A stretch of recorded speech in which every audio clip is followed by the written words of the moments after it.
नमस्कार दोस्तों, science study point में आप सभी का स्वागत है। आज साइंस में पहला पार्ट जो फिजिक्स है, भौतिक विज्ञान, उसमें हम कार्य के बारे में हम चर्चा करेंगे।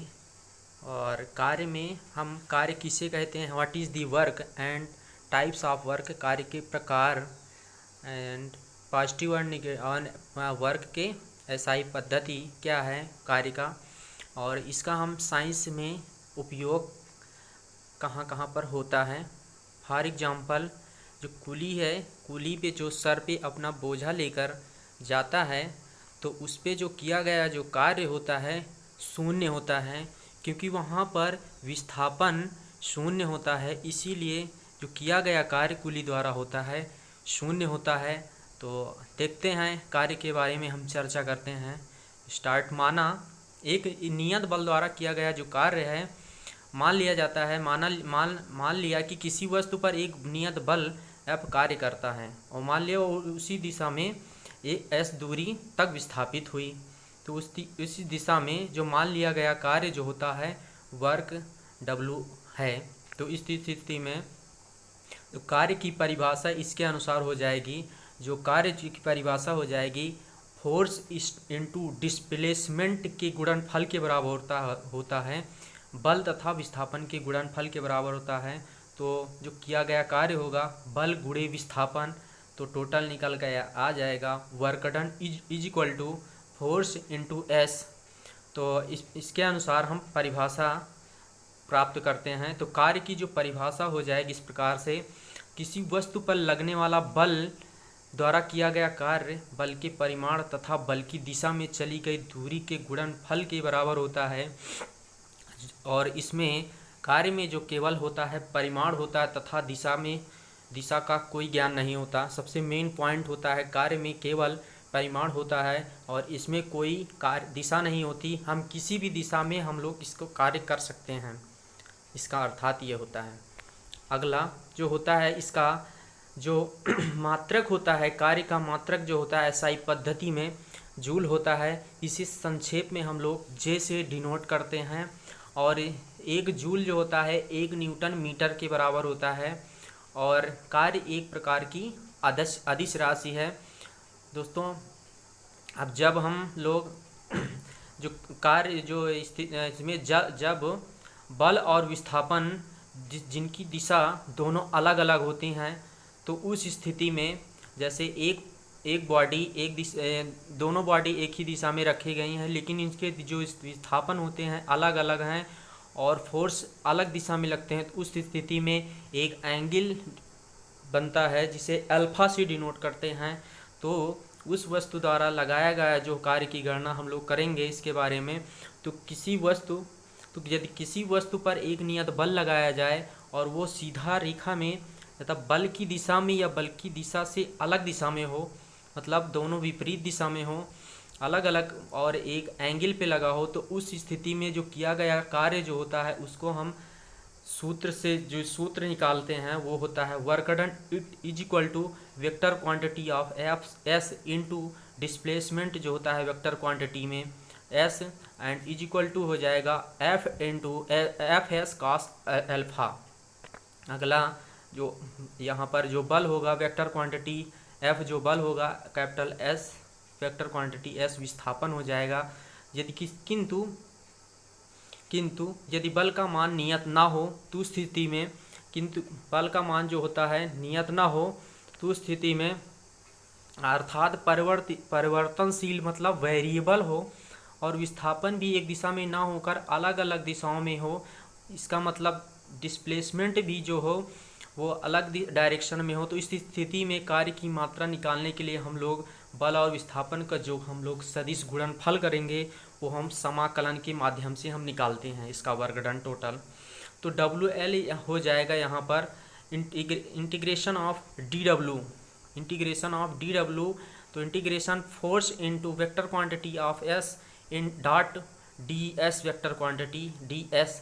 तो यहाँ पर हम जो है देखते हैं, जहाँ जो होता है W होगा वर्क एंड L हो जाएगा विस्थापन मार्ग को सूचित करता है, और जो फोर्स होता है बल होगा DS विस्थापन जो सदस्य राशि होती है ये जो हो जाएगा किसी स्थान पर बल तथा विस्थापन के बीच का जो होता है कोण हो जाएगा। अगला, चूंकि कार्य पर कोई बल तथा उसके विस्थापन गुणनफल के बराबर होता है, ये हम लोग जानते हैं। अतः जो बल तथा डिस्प्लेसमेंट किसी भी एक के शून्य होने पर कार्य जो होगा हमारा शून्य हो जाएगा। दोस्तों, जो कार्य होता है दो ही चीज़ पर निर्भर करता है, वो है फोर्स और डिस्प्लेसमेंट। अगर इनके दोनों स्थिति में अगर एक भी चीज़ मतलब एक भी पॉइंट शून्य हो जाएगा तो उस स्थिति में जो हमारा कार्य हो जाएगा शून्य हो जाएगा। तो जैसे हम फोर्स 0 होगा, यहाँ पर मान लिया कि बल यहाँ पर मान लिया कि एक बल जो है फोर्स 0 है, तो हम जानते किया गया कार्य फोर्स इनटू डिस्प्लेसमेंट होता है। तो हम इसको सॉल्व करेंगे तो जो वर्क डन निकल कर आएगा शून्य हो जाएगा। अगला जो है इसी तरह जो होता है, अगला मान लिया कि विस्थापन s बराबर 0, तो उस स्थिति में भी हमारा वर्क डन जो हो जाएगा शून्य हो जाएगा। दोनों स्थितियों में अर्थात बल या विस्थापन किसी भी एक अनुपस्थिति में जो किया गया कार्य होगा हमारा शून्य हो जाएगा। दोस्तों, अगला जो है वस्तु पर लगाया गया बल वस्तु का विस्थापन दोनों ही एक चीज़ महत्वपूर्ण होता है। कार्य का जो एसआई पद्धति में जो मात्रक होता है, अन्य राशियों की तरह ही कार्य को भी मापने की इकाई होती है। वो फोर्स का एसआई मात्रक हम लोग जानते हैं न्यूटन होता है, और जो होता है तथा विस्थापन का एसआई मात्रक होता है मीटर। तो इस स्थिति में हम लोग इसका मात्रक निकालेंगे तो work done force into displacement S हो जाएगा। अतः बल तथा विस्थापन एस के मात्रक को रखने पर हम लोग क्या पाते हैं, न्यूटन मीटर पाते हैं। जो कार्य का एसआई मात्रक हो जाएगा हम लोग जानते हैं न्यूटन मीटर हो जाएगा, और कार्य की इकाई भी हम लोग न्यूटन मीटर को हम जूल से भी कहा जाता है, इसको हम जूल भी कहा जाता है। अर्थात अब हम लोग इसके बारे में देखेंगे, एक जूल जो होता है एक न्यूटन मीटर कार्य क्या है, इसके बारे में हम लोग देखेंगे। तो यदि किसी वस्तु पर लगाया गया बल जो होता है 1 न्यूटन तथा उस बल के कारण वस्तु का विस्थापन जो होगा 1 मीटर होगा, तो अगले हम देखें जो कार्य हो जाएगा हमारा, जो कार्य हो जाएगा 1 न्यूटन मीटर या 1 जूल होगा। अतः 1 जूल जो होता है किसी वस्तु पर किए गए कार्य की वह मात्रा है जब 1 न्यूटन का बल वस्तु को बल की क्रिया रेखा की दिशा में 1 मीटर विस्थापित कर दें हम। दोस्तों, एक बार फिर से 1 जूल किसी वस्तु पर किए गए कार्य की मात्रा वो है जब हम 1 न्यूटन का बल किसी वस्तु को बल की क्रिया रेखा की दिशा में 1 मीटर हम लोग विस्थापित कर दें, डिस्प्लेसमेंट कर दें, तो हमारा 1 न्यूटन मीटर 1 जूल कार्य कहलाएगा। अगला जो होता है कार्य कैसी राशि है। दोस्तों, कार्य सदिश राशि है या अदिश राशि, या कार्य स्केलर क्वांटिटी है या वेक्टर क्वांटिटी, तो इसके बारे में हम लोग चर्चा करेंगे। चूँकि जो कार्य जो होता है कार्य का केवल परिणाम होता है, परिमाण होता है, परिणाम नहीं परिमाण होता है। दोस्तों, यहाँ पर गलत हो गया है, तथा कोई दिशा नहीं होती, इसमें किसी प्रकार की कोई दिशा नहीं होती, तो कार्य एक प्रकार की हमारी अदिश राशि, इसे हम इंग्लिश में स्केलर क्वांटिटी भी बोलते हैं। दोस्तों, अगला इसी प्रकार से हम एक उदाहरण के तौर में हम क्वेश्चन को सॉल्व करते हैं। जो कार्य है, यदि हम किसी वस्तु को 5 मीटर विस्थापित करने के लिए 10 न्यूटन का बल हम किसी पिंड पर लगाते हैं, तो उस स्थिति में हम लोग जो कार्य करेंगे तो वो हो जाएगा हमारा, मान लिया हमने क्या फोर्स दिया यहाँ पर 10 न्यूटन, एंड जो होता है डिस्प्लेसमेंट हमारा 5 मीटर, तो वस्तु द्वारा जो हमारा किया गया कार्य कहलाएगा वो फोर्स इनटू डिस्प्लेसमेंट। हम इसको सॉल्व करेंगे 10 न्यूटन एंड 5 मीटर, तो इज इक्वल टू हो जाएगा यहाँ 50 न्यूटन मीटर या 50 जूल होगा। यहाँ पर एडिटिंग थोड़ा सा गड़बड़ हो गया है दोस्तों लिखने में, तो यहाँ 50 न्यूटन मीटर हो जाएगा। वर्क डन टोटल निकल कर आएगा 50 या 50 न्यूटन मीटर या 50 जूल आ जाएगा। अगला जो कार्य हमारे जो होते हैं 2 प्रकार के होते हैं दोस्तों, एक होता है धनात्मक कार्य और दूसरा होता है ऋणात्मक कार्य, निगेटिव तथा पॉजिटिव वर्क। बल द्वारा जो किया गया कार्य होता है दोस्तों धनात्मक तथा ऋणात्मक हो सकता है। तो हम पहला जो है धनात्मक कार्य या पॉजिटिव वर्क के बारे में हम लोग चर्चा करेंगे।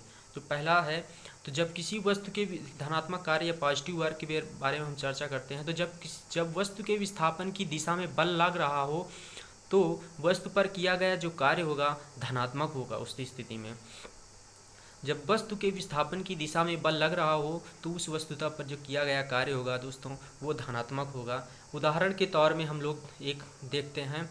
उदाहरण है, एक बच्चा एक खिलौना वाले कार को विस्थापन की दिशा में खींच रहा है।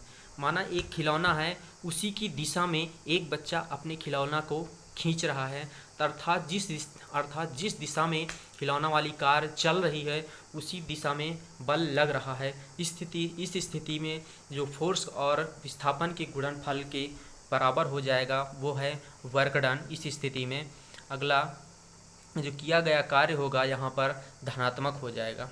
अगला जो ऋणात्मक कार्य है, ऋणात्मक कार्य जब वस्तु के विस्थापन की विपरीत दिशा में बल लगाया जाए। दोस्तों, जब वस्तु के विस्थापन की विपरीत दिशा में बल लगाया जाता है तो किया गया कार्य ऋणात्मक होता है। तो उदाहरण के तौर पे हम लोग इसको देखते हैं। उदाहरण है, मान लिया कि एक कार है एक समान वेग से किसी खास दिशा में जा रही है और ड्राइवर ब्रेक लगाता है, जिससे कुछ दूरी के बाद, यहाँ बार लिखा है बाद, कार अब रुक जाती है और यहाँ ब्रेक के रूप में जो कारा है, यहाँ पर लिखा कार होगा, सॉरी, यहाँ पर कार की गति को धीमा करने के लिए बल F लगाया जाता है। और चूंकि जो बल है F कार के विस्थापन की विपरीत दिशा में लगाया जाता है, जिससे कार रुक जाती है और किया गया कार्य हमारा यहाँ पर ऋणात्मक हो जाता है, ऋणात्मक निगेटिव होगा। And work done is equal to हो जाएगा minus negative of force into S और इनटू, या इसको हम एस, इसमें दोनों चीज़ हो सकते हैं और एस भी यहाँ पर विस्थापन भी निगेटिव हो सकता है। स्थिति में यहाँ किया गया कार्य जो होगा ऋणात्मक है। अगला जो है जब बल अगला है अतः, यहाँ पर अब इसके बारे हम देखते हैं। अतः जब बल लगाएं बल की दिशा में तथा वस्तु के विस्थापन के बीच जो होता है कोण हो जाएगा 180 डिग्री होता है, तो किया गया कार्य हमारा जो होगा ऋणात्मक होगा उस स्थिति में। अर्थात जब लगाया गया बल वस्तु के विस्थापन की दिशा में होगा तो उस स्थिति में जो किया गया कार्य होगा धनात्मक, और जब लगाया गया बल तथा विस्थापन की विपरीत दिशा में होगा तो उस स्थिति में जो किया गया कार्य होगा हमारा ऋणात्मक होगा। दोस्तों, अगला एग्जाम्पल हम देखते हैं। उदाहरण नंबर 2 है इसका। उदाहरण 2 है, जब किसी वस्तु को 10 मीटर विस्थापित करने के लिए हम 20 न्यूटन्स का बल अप्लाई करते हैं या बल लगाया जाता है, तो किए गए कार्य what is the work done, calculate the what is the work done, कार्य की गणना हम लोग करते हैं। तो किया गया जो कार्य होगा उस स्थिति में हमारा जो बल दिया है 20 न्यूटन्स और विस्थापन s होगा 10 मीटर वहाँ पर होगा।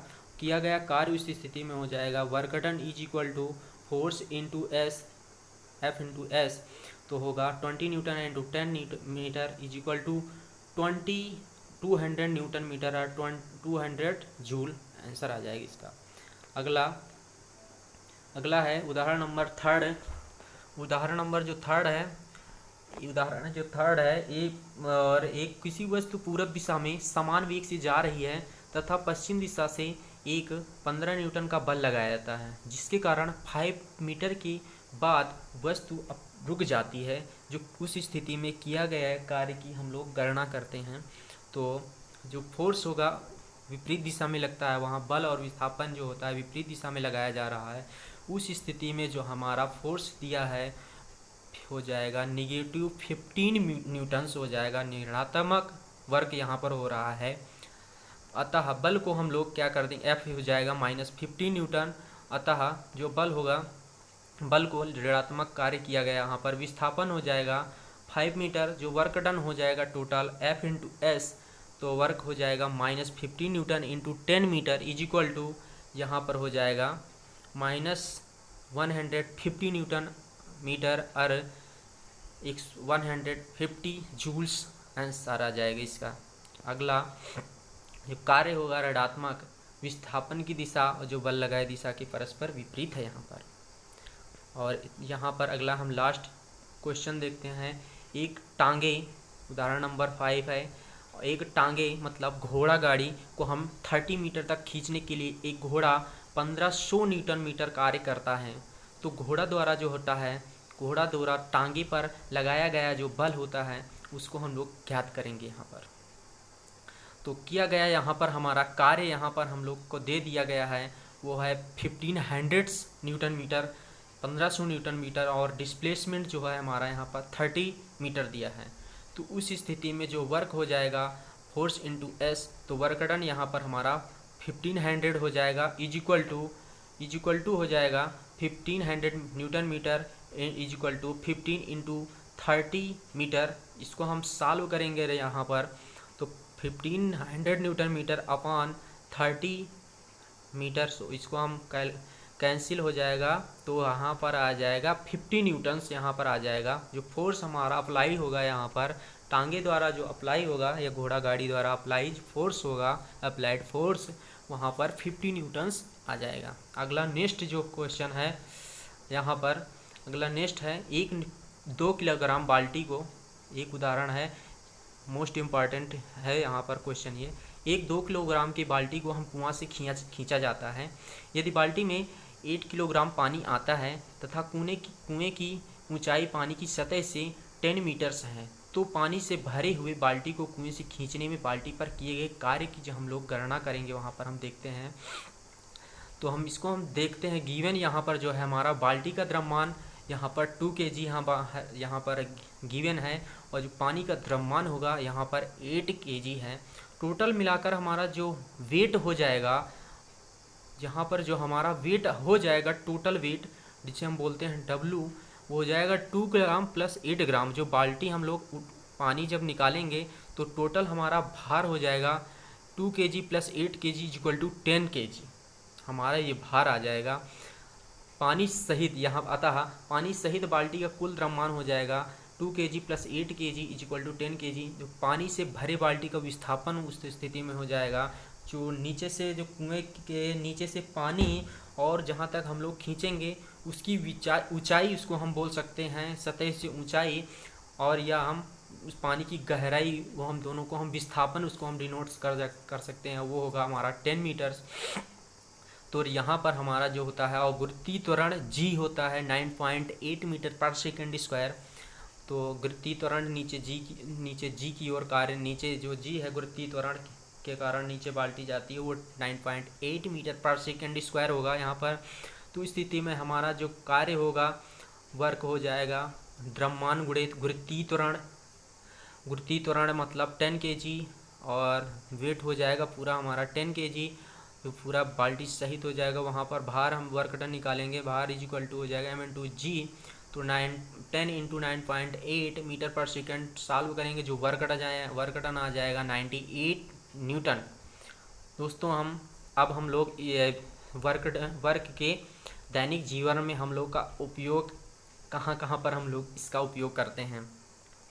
मान लिया गया कि कोई विद्यार्थी गणित में हमारा 50 प्रश्न हल करता है, तो आम तौर पर ये कहा जाता है कि ये व्यक्ति बहुत ही मेहनत कर रहा है, लेकिन परंतु विज्ञान के दृष्टिकोण से वो कोई कार्य नहीं किया या बहुत थोड़ा ही कार्य किया है। ये विज्ञान ये कहती है कि वहाँ पर किसी प्रकार का कोई फोर्स नहीं लगाया गया, और ना ही कोई कार्य, ना ही कोई डिस्प्लेसमेंट लगाया। उस स्थिति में जो किया गया कार्य होगा यहाँ पर शून्य हो जाएगा। उदाहरण नंबर 2 इसके हम तौर पे देखते हैं। उदाहरण नंबर जो 2 है, सेकंड है, मान लिया गया कि एक व्यक्ति पूरे दिन एक दीवार को धक्का देता है। ये कार्य के दैनिक जीवन में हम लोग उपयोग है, जो साइंस से बहुत हटकर है। मान लिया गया कि एक व्यक्ति पूरे दिन एक दीवार को धक्का देता है, इस क्रम में वो काफ़ी थक जाता है तथा पसीने से सराबोर हो जाता है, थक जाता है, परंतु दीवार थोड़ी भी नहीं हिली।